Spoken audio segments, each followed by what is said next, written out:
Tollywood latest sensation Prashanth Varma దర్శకత్వంలో వచ్చిన తాజా చిత్రం హనుమాన్. తేజ సజ్జా కథానాయకుడిగా నటించిన ఈ చిత్రం సంక్రాంతి కానుకగా ప్రేక్షకుల ముందుకు వచ్చి బాక్సాఫీస్ దగ్గర సంచలనాలు సృష్టించిన సంగతి తెలిసిందే. జనవరి 12న విడుదలై ఈ చిత్రం ఇప్పటి వరకు వరల్డ్ వైడ్ గా 275 కోట్లకు పైగా వసూళ్లు రాబట్టి 300 కోట్ల క్లబ్ లోకి దూసుకుపోతుంది. ఇక ఇదిలా ఉంటే ఈ సినిమా ముగింపులో సీక్వెల్ ఉంటుందంటూ ప్రశాంత్ వర్మ ప్రకటించిన విషయం తెలిసిందే.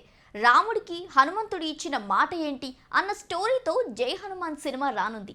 అయితే హనుమాన్ విజయం అనంతరం ప్రముఖ నిర్మాణ సంస్థలన్నీ ప్రశాంత్కు అడ్వాన్స్ ఇచ్చేందుకు ముందుకొస్తున్నాయి.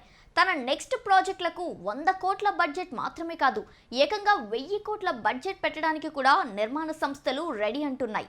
ఓ ఇంటర్వ్యూలో ప్రశాంత్ వర్మ మాట్లాడుతూ, హనుమాన్ బ్లాక్ బస్టర్ అయిన అనంతరం నాకు 100 నుంచి 200 కోట్ల బడ్జెట్తో పాటు 1000 కోట్ల ఆఫర్ కూడా వచ్చింది.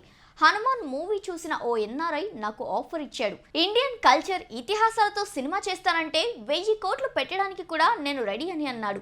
అయితే సినిమా బడ్జెట్ ముఖ్యం కాదు, పెట్టిన డబ్బుకు మించిన క్వాలిటీ చూపించామా లేదా అనేదే ముఖ్యం.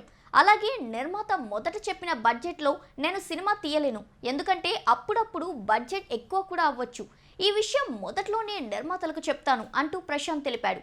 ఇక హనుమాన్కు సీక్వెల్గా వస్తున్న జై హనుమాన్కు సంబంధించి ఇప్పటికే స్క్రిప్ట్ కూడా సిద్ధమైపోయిందని ప్రశాంత్ వర్మ వెల్లడించారు. దీంతో ప్రేక్షకులంతా సెకండ్ పార్ట్ ఎప్పుడెప్పుడా అంటూ జై హనుమాన్ కోసం ఎంతో క్యూరియాసిటీతో ఎదురు చూస్తున్నారు. ఇక ఈ సినిమా 2025లో ప్రేక్షకుల ముందుకు రానుంది.